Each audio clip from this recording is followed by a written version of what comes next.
konferensi pers, tetapi kita naik ke live YouTube, live IG, kita mengatakan bahwa sahabat semua, Anda diizinkan untuk re-upload atau ambil semua informasi tadi, naikkan ke YouTube channel Anda atau ke sosial media Anda. Kalau Anda mendapatkan AdSense, Anda mendapatkan benefit iklan, apapun ambil 100%. Tapi mohon jangan menggunakan nama yang menjadi trademark dari Bosman seperti nama Bosman, Mardigu, Wowi, Sontoloyo, dan lain sebagainya. Anda semua mengerti. Lalu kita melakukan hal yang seperti rutin kita lakukan. Kita memberikan pelajaran-pelajaran yang mungkin lebih spesifik. Kita memberikan julukan kepada orang-orang yang setuju dengan prinsip kita dengan nama New Mind. Sekarang pertanyaan, New Mind itu apa? New Mind adalah yang mereka mempunyai pemahaman terhadap New Economic Model. New Economic Model. Kita adalah kaum secara ekonomi tidak lagi berkiblat pada Adam Smith dan Keynesian. Kita menyebut diri kita adalah post-Keynesian atau Keynesian yang sudah kita lewati. Dan mazhab kita ini dipakai oleh Michael Hudson atau Hudsonian.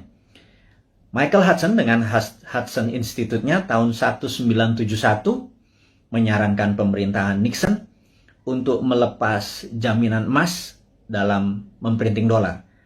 Kemudian menggunakan petroleum untuk printing money sebagai underlying dolar dan hutang negara-negara lain untuk printing dolar.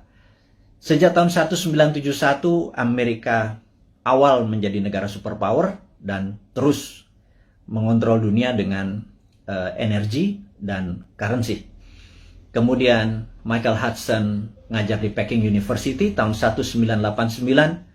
Partai Komunis Cina mengadopsi Hudsonian atau post-Keynesian sebagai platform ekonomi dalam negerinya. Dan dua negara tersebut sukses dalam 20 tahun dari 89 ke 2008, di mana adalah Olimpiade Beijing waktu itu dunia tercengang. Dalam 20 tahun saja China atau Tiongkok sudah menjadi negara sangat besar atau superpower. Dan dua negara tadi, Amerika dan Tiongkok, menggunakan New Economic Model berbasis ajaran dari Michael Hudson yang saat ini yang terkenal adalah muridnya namanya Stephanie Kelton. Dan itulah orang-orang yang kalau nanti 2024 kita mendapatkan kepercayaan, mungkin penasihat ekonomi kita adalah Michael Hudson dan Stephanie Kelton yang akan membawa Indonesia menjadi punya model baru, New Economic Model, di mana kita mungkin negara kita tidak ada interest atau bunga lagi, pajak turun gitu ya, berbeda dengan sekarang yang pajaknya naik. Hal ini adalah karena kita New Economic Model. Jadi New Economic Model kita menyebut diri kita sebagai New Mind. Kemudian New Mind memahami apa yang namanya geopolitik. Geopolitik adalah sebuah kekuatan geografi dari negara kita untuk kekuatan berpolitik terhadap negara-negara lain. Jadi saat ini misalnya kekuatan geografi kita untuk politik untuk menekan Singapura, menekan ASEAN, menjadi kekuatan di tengah, memanfaatkan Selat Malaka untuk keuntungan ekonomi, saat ini tidak dilakukan selama 20 tahun pemerintahan yang ada. Kenapa saya sebut 20 tahun? Karena 20 tahun adalah ukuran yang harus kita patokkan. Jadi Dubai dibangun dalam 20 tahun, Beijing dibangun 20 tahun, Tiongkok, kemudian banyak negara yang dalam 20 tahun menjadi negara besar.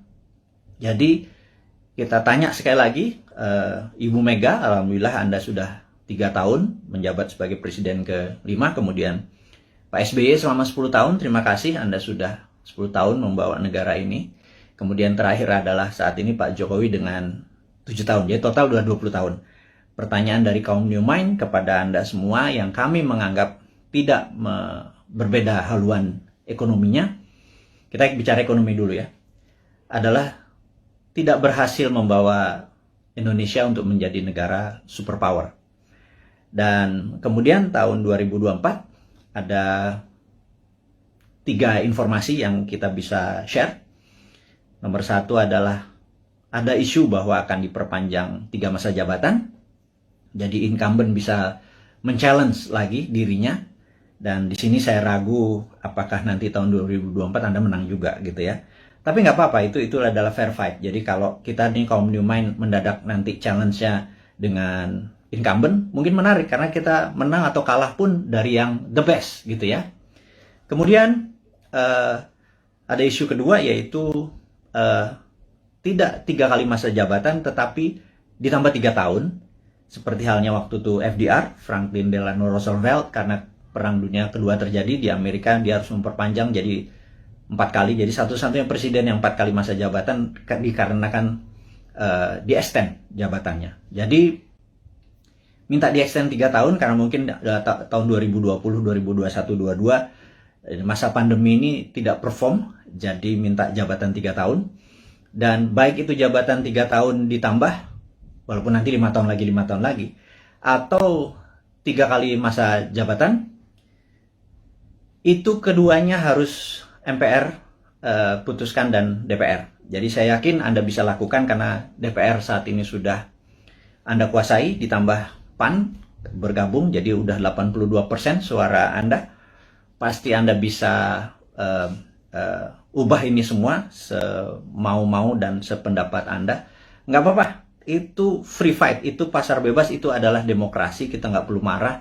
Selama ini adalah kemufakatan dari beberapa pejabat di atas sana. Jadi selama kita bisa bertanding nanti di 2024, ya kita nggak apa-apa juga. Mau itu 3 kali masa jabatan, tapi ya kalau diperpanjang 3 tahun itu berbeda gitu ya. Kita akan bertemu di 2027 gitu ya. Nah, dengan masuknya PAN, kayaknya konstelasi politik bergeser.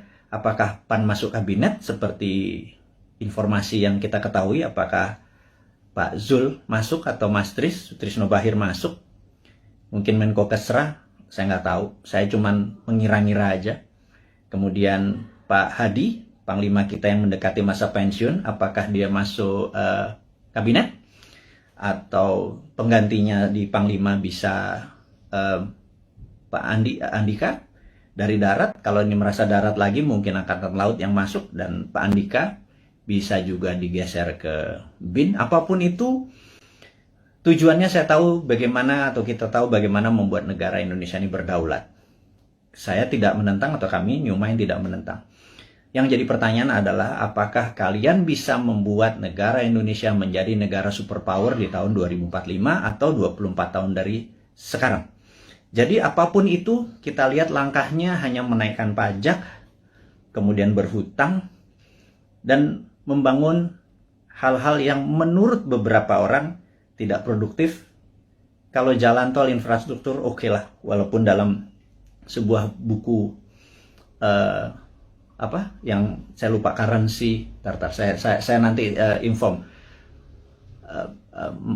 Si Bolat ini, dia menyatakan bahwa jangan mimpi membangun negara hanya bersandar pada infrastruktur, jadi harus holistik. Jadi ada infrastruktur statis, infrastruktur dinamis, dan saat ini dianggap hanya infrastruktur statis yang diam seperti jalan tol, jembatan, pelabuhan, dan lain sebagainya.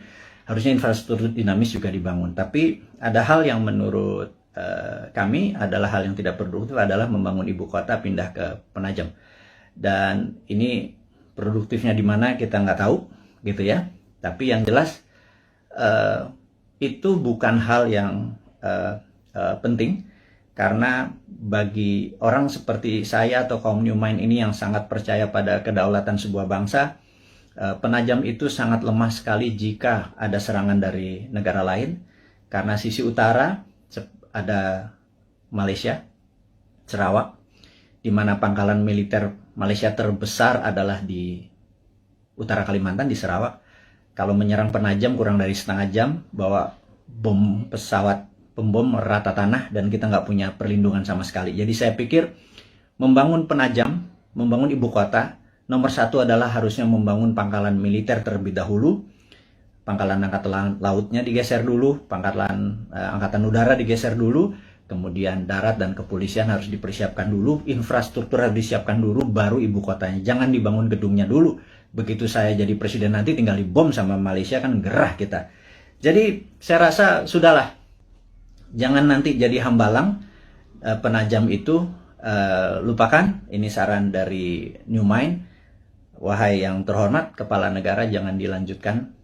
Kita mengutamakan adalah masalah pandemi dulu gitu ya. Nah, kita masuk ke topik berikutnya adalah, masih topik yang pertama adalah yang jelas YouTube channel kita kemudian diserang lagi berkali-kali sampai kita bingung. Maksudnya bingung nih gini.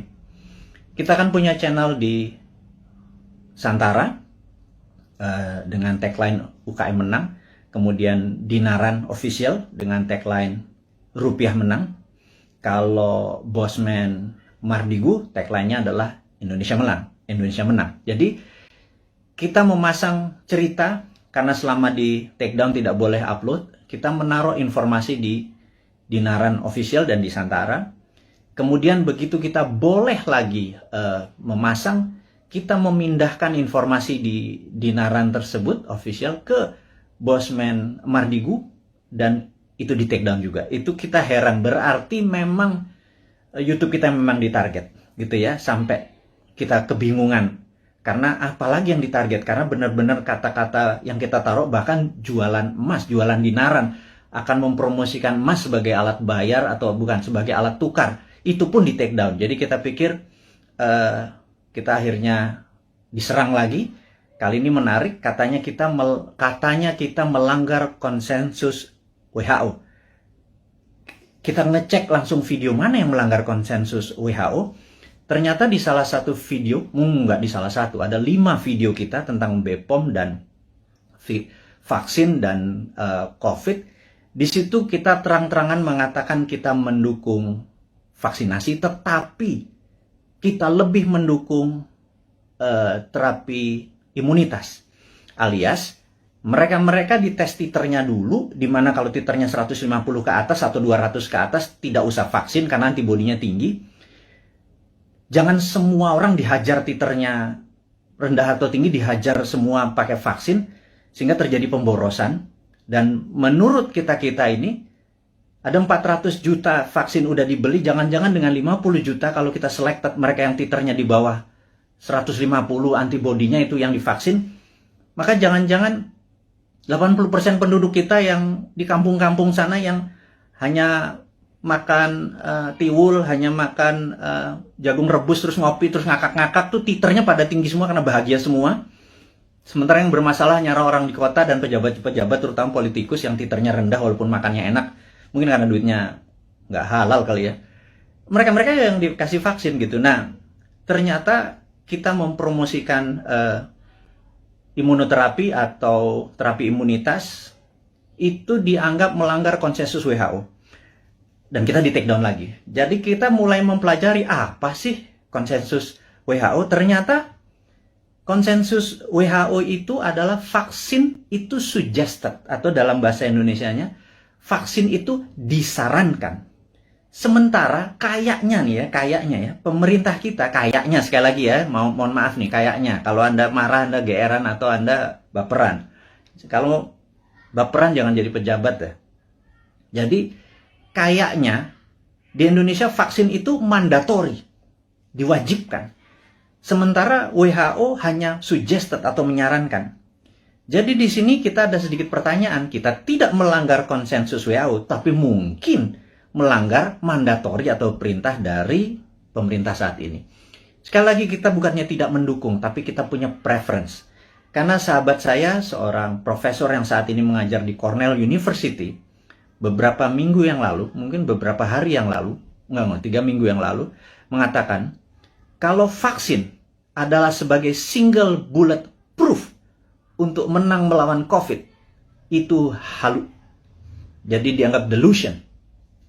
Jadi menurut beliau, kalau kita menganggap atau kita berpikiran bahwa untuk menang melawan virus corona ini, vaksin adalah satu-satunya single bullet proof, itu delusion. Jadi itu kata-kata sebenarnya cukup sadis gitu ya. Karena sebenarnya ada banyak cara untuk selain vaksin. Taliban itu nggak pakai vaksin, nggak pakai masker tuh, nggak ada yang satupun yang kena. Taliban, COVID-nya takut sama Taliban. Itu aja berpikir sangat sederhana. Nah, jadi sahabat semua, akhirnya kita singkatnya adalah di take down forever, permanen. Jadi mendengar hal itu terjadi, RIP, rest in peace, kita dalam waktu 4 jam langsung membuat Bosman Mardigu official. Dan entah bagaimana, tahu-tahu ada 5-6 akun mirip-mirip, ada Mardigu Wowi official, Mardigu Bosman Mardigu unofficial, apapun itu. Saya minta dengan segala kerendahan hati dan dengan segala hormat Anda untuk mengganti dengan nama, jangan pakai trademarknya Bosman. Sekali lagi saya dengan hormat memohon Anda untuk mengganti, karena saat ini orang begitu membuka akun tersebut menjadi tidak terdistract ya dengan penampilan Anda tersebut. Saya tahu niat Anda baik, tetapi saya sudah wanti-wanti, jangan pakai nama trademarknya Bosman, tapi videonya Anda upload, Anda re-upload, Anda share, Anda berhak atas itu semua. Tidak ada hak paten atau right yang saya tuntut, tidak ada. Tetapi jika ada orang keberatan, sayalah keilmuan tersebut yang akan dipertanyakan. Jadi Anda tidak akan bertanya. Jadi sekali lagi, saya mohon maaf untuk Anda. Saya minta dengan segala hormat untuk mengganti channel tersebut, sehingga Bosman Mardigu Official adalah satu-satunya akun. Dan ke depan kita akan punya gaya lain, punya genre lain, punya aliran lain, demi membuat Anda semua mengerti otot atau muscle knowledge atau otot bernegara yang lain yang akan kita ajarkan, yang akan membuat kita menjadi negara besar superpower di 2045. Dan di sini Anda akan selalu mendengarkan kata-kata berulang, yaitu New Mind 1, nomor 2 adalah 024, di mana kita target 024 adalah New Mind sudah mendapat mandat. Itu bukan berarti Bosman atau seorang Mardigu menjadi presiden, tapi kita berharap dalam 3 tahun ke depan, ya, kemarin kita udah punya 171 juta viewer. Kalau satu orang menonton 10 video Bosman, maka ada 17 juta sahabat Indonesia yang sudah menonton video Bosman. Kalau kita menarget 1 miliar viewer dengan teman-teman, ada sekitar 100 akun bersama-sama. Kalau 1 miliar viewer ditonton, maka kalau satu orang nonton 10, ada 100 juta warga Indonesia sudah terkena dengan New Mind. Saya harapkan secara pribadi 70% menerima konsep tersebut. Kalau 70% menerima konsep tersebut, ada sekitar 70 jutaan orang. Itu sudah hampir 50% dari mata pilih di 2024. Dan inilah yang menentukan course atau Indonesia mau kemana nantinya. Maksudnya begini, sahabat semua, sahabat muda, saya mengkhususkan Anda yang berjiwa muda dan masih muda, yang saat ini umurnya 40 tahun paling tua atau 40 tahun ke bawah. 3 tahun lagi paling tua adalah 43, 45 mungkin ya. Dan Anda yang berusia 45 tahun ke bawah, di tahun 2024 Anda adalah merupakan 71% mata pilih. Sebenarnya Anda lah yang menentukan negara Indonesia ini mau kemana. Masih bergantung pada IMF? Monggo. Masih berhutang? Monggo. Pilih aja siapa-siapa yang kira-kira mirip-mirip dengan genre-genre atau aliran 3 presiden terakhir. Pak Bu Mega, Pak SBY, dan Pak Jokowi gitu ya. Atau Pak Jokowi itu sendiri. Jadi, kalau Anda masih mau miring ke Tiongkok, pilihlah yang kita sebut para old mind. Jadi, kalau nanti di 2024 Anda masih memilih old mind, ya nggak apa-apa juga gitu ya. Ya sudah, saya secara pribadi tidak kalah, tidak menang. Tapi saya akan bilang ke anak cucu kita atau kita semua ya saat ini, yang hampir 7.000 sahabat yang saat ini bersama-sama menonton live IG-nya Bosman ini. Saya mohon dengan amat sangat, Anda fight untuk hak Anda, Anda fight untuk cucu turunan Anda, sehingga nanti Anda berkata bahwa anakku atau cucuku, dulu eyang, dulu mbah, dulu Pak Ade, dulu apapun itu, kita fight untuk membawa Indonesia dengan memberi pelajaran baru supaya Indonesia menjadi negara berdaulat superpower di 2045. Tapi kami kalah. Di 2024 ternyata yang dipilih adalah old man juga. It worth a fight. Jadi kita bisa punya cerita bahwa been there done that, ya gue kalah gitu ya. Tapi kalau kita menang, percayalah, New Mind akan membuat Indonesia menjadi negara superpower di 2045. Detailnya kita selalu urai di dalam 1000 video ke depan, dalam 3 tahun, 1000 itu hampir 3 tahun, itu akan mengurai dengan rinci apa yang harus kita lakukan mulai dari sekarang sampai 2024, dari 2024 sampai 2045. Kita rinci bagaimana Indonesia untuk menjadi negara superpower year to year-nya. 2025-nya ngapain, 2026-nya ngapain. Saya tidak yakin bahwa satu orang pun yang saat ini mencalonkan atau ingin menari menjadi presiden atau menjadi wakil presiden di 2024 punya konsep untuk membuat Indonesia menjadi negara superpower. Saya ragukan itu. Karena yang mereka lakukan adalah populerisme. Ingin menjadi populer, dengan populer mereka diharapkan mengambil hati rakyat, terus mereka memilih. Yakin kita nanti begitu dia jadi, dia bingung mau diapain negara ini gitu ya. Beda dengan New Mind. New Mind tidak ingin menari untuk menjadi presiden, tetapi konsepnya yang akan kita bawa agar siapapun yang nanti menari di 2024 membawa konsep ini yang akan membawa Indonesia menjadi negara superpower di tahun 2045. Itu 24 tahun dari sekarang. Jadi kita harus bersiap-siap menuju ke tahun 2045, dan kalau kita mundur 2029 atau 2034 telat kita ya, sekali lagi. Nah, sahabat semua, jadi saya rangkum sesi pertama, yaitu mengingatkan untuk Anda mensubscribe Bosman Mardigu Official, dan tolong sebar dan viralkan. Kemudian isinya mau di re-upload di YouTube channel Anda atas nama Anda pribadi, monggo. Karena kita akan fight dalam jangka panjang. Dan jangan lupa Anda harus mempromosikan Anda punya YouTube, IG tadi, dan lain sebagainya. Karena jangan Anda menunggu bola, Anda hanya menggunakan video Bosman, harus terus mengharapkan orang nonton, kemudian mengharapkan AdSense. Nggak bisa begitu. Anda harus berkeringat untuk apapun yang Anda dapat.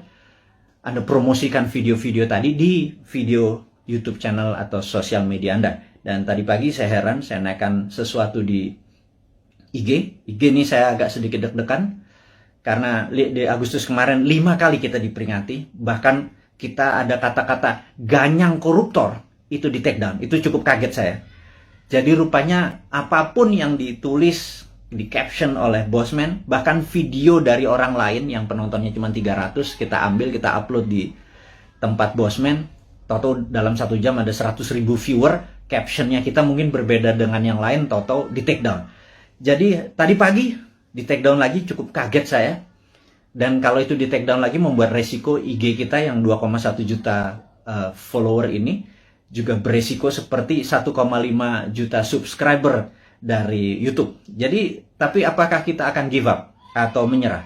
Sahabat semua, perjuangan kita tidak akan pernah menyerah, walaupun kita mulai dari nol lagi, tetapi ilmu-ilmu kita dan ini pelajaran-pelajaran kita akan terus berikan. Kita tidak melawan, tetapi kita akan bekerja dengan dengan semangat kaum New Mind. New Mind itu nggak ada matinya. Die hard New Mind itu nggak ada matinya. Nah, sahabat semua, kita akan membicarakan topik baru yang namanya long COVID. Jadi, sahabat semua, Anda tahu bahwa saya terpapar di bulan November tahun lalu. Kemudian 9 hari saya di rumah sakit. Kemudian pulang. Muscle saya bisa dikatakan shrinking atau mengecil hampir 10-20%. Sehingga sejak bulan Januari saya ada personal trainer hanya untuk membuat muscle saya bergerak. Jadi Anda akan lihat ini saya agak kurus, muka saya agak tirus dan lain sebagainya. Karena muscle saya hilang, asam amino saya seakan-akan dimakan oleh COVID tadi. Dan di sini ada hal yang baru, ternyata saya mengalami apa yang namanya long COVID. Dan alhamdulillah saat ini sedang mengalami terapi dengan stem cell dan growth factor. Ini yang saya akan menceritakan sedikit. Apa itu long COVID? Gitu ya. Jadi sahabat semua, kalau ada pencuri masuk ke sebuah rumah, pencuri itu ingin mencari emas, uang, ATM, kunci mobil, dia bongkar lemari, dia bongkar kulkas, dia bolak-balik sofa, dia apapun dalam rumah itu berantakan. Dan ketika keluar dari rumah tersebut, ada polisi yang menembak mati. Matilah pencuri tersebut. Tetapi rumah yang tadi dia masuki sudah berantakan. Itu dikatakan badai sitokin. Dan badai sitokin ini memakan waktu untuk penyembuhannya. Karena itu, efek ini disebut atau dinamakan long COVID. Sayangnya ini belum dipromosikan dengan detail dan banyak tentang long COVID.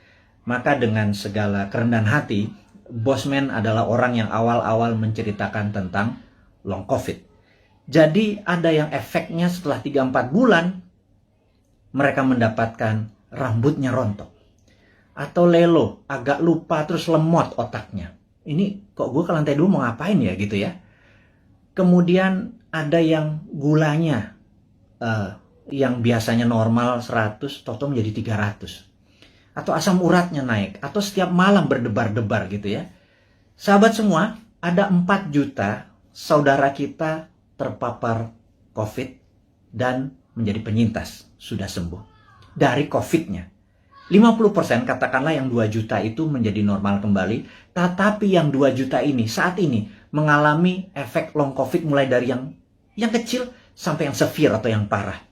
Dan sebagaimana kita ketahui bahwa 90% korban meninggal karena COVID-nya sudah negatif, alias kena badai sitokin atau organ-organ tubuhnya terkena pengaruhnya tadi. Jadi sahabat semua, bagaimana solusi long COVID ini gitu ya? Saya akhirnya sangat serius mendalami ini. Saya bergabung dengan beberapa dokter yang saya anggap mereka adalah pejuang-pejuang kesehatan. Kami memfokuskan dengan stem cell dan growth factor. Dan alhamdulillah, siapapun yang terkena COVID, kami injeksi, kami tidak minta bayaran. Siapapun yang terkena long COVID, kami injeksi, tidak meminta bayaran. Dan saat ini Anda bisa cek di YouTube channel yang nanti akan kita sebarkan dan di IG.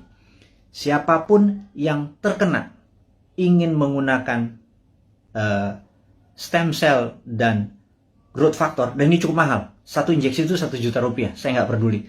Kita sudah hampir 3.000 orang kita lakukan dan alhamdulillah sudah hasilnya sangat positif dengan tingkat kesuksesan 98%.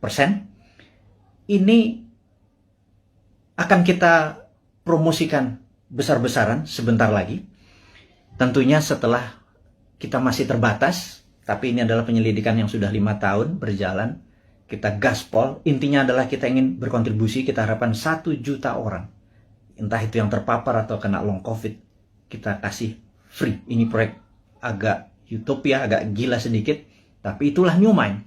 Tidak minta sumbangan pemerintah, tidak minta sumbangan apapun, tetapi kalau Anda kami tolong, dan rambut Anda yang rontok tahu-tahu tumbuh kembali setelah beberapa kali diinjeksi, kami mohon dengan hormat, Anda gratis. Tapi kalau Anda mau berkontribusi untuk menolong sesamanya, terserah. Mulai dari 0 sampai tak terhingga, Anda lakukan pembayaran atau tidak sama sekali, kita nggak peduli, kita punya cara lain.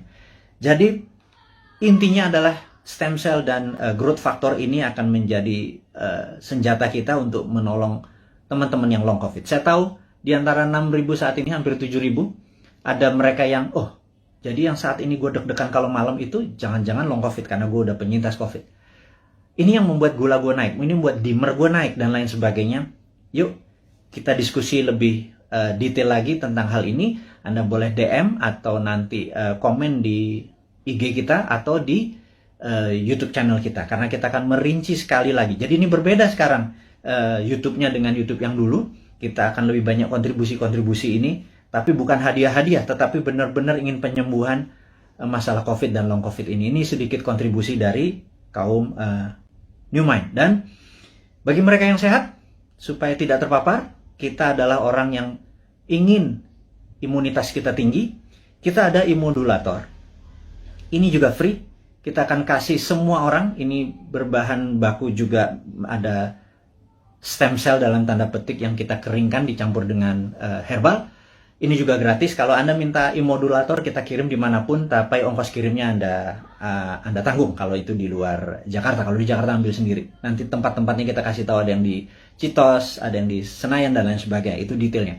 Immodulator ditargetkan adalah mereka yang ingin titernya atau antibodinya tinggi, atau mereka yang dalam proses penyembuhan setelah recover dari COVID. Sekali lagi, kita akan menyiapkan immodulator. Namun kalau long COVID tadi yang stem cell dengan growth factor, kita injeksi ke muscle atau daerah bokong gitu ya, akan kita masukkan. Oke, itu adalah informasi kedua, sahabat semua. Yang ketiga adalah sahabat saya, seorang profesor filosofi, guru besar universitas cukup terbesar di Jawa Tengah, tadi pagi menyatakan, Mas Mardigu, sampean ini memang gila katanya.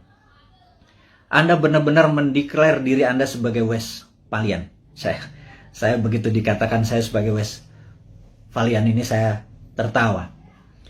Karena bagi orang seperti saya, no need an explanation tentang apa itu Westphalian. Jadi, tapi saya yakin teman-teman yang masih muda di bawah 40 tahun, mungkin yang memahami Westphalian ini cuman 5-10%. Ya udah, saya review apa. What the hell is Westphalian gitu ya. Jadi Westphalian ini adalah orang-orang yang mendukung. Ini adalah di abad 17, tepatnya mungkin tahun 1648. Ada Westphalian, sebuah kota yang sekarang di wilayah Jerman, Westphalia. Itu mengadakan treaty, perjanjian antara kaum monarki dengan nasionalis. Jadi disitulah masa keemasan awal kaum nasionalis yang nanti melahirkan demokrasi, dan masa suram dari kerajaan atau monarki. Dan sejak saat itu negara-negara Eropa perlahan-lahan monarkinya makin turun dan berakhir di Perang Dunia Pertama. Negara-negara menjadi nasionalis atau disebut nation state. Nation adalah negara, state adalah bangsa. Jadi negara bangsa adalah pemahaman Westphalian. Kemudian di Perang Dunia Pertama, Westphalian menguasai 80% dunia, monarkinya nggak sampai 20%. Kemudian di 1945, Perang Dunia Kedua, ada 100 negara lahir dan semua adalah Westphalian, sehingga monarki menjadi mengecil. Tapi orang-orang monark ini melakukan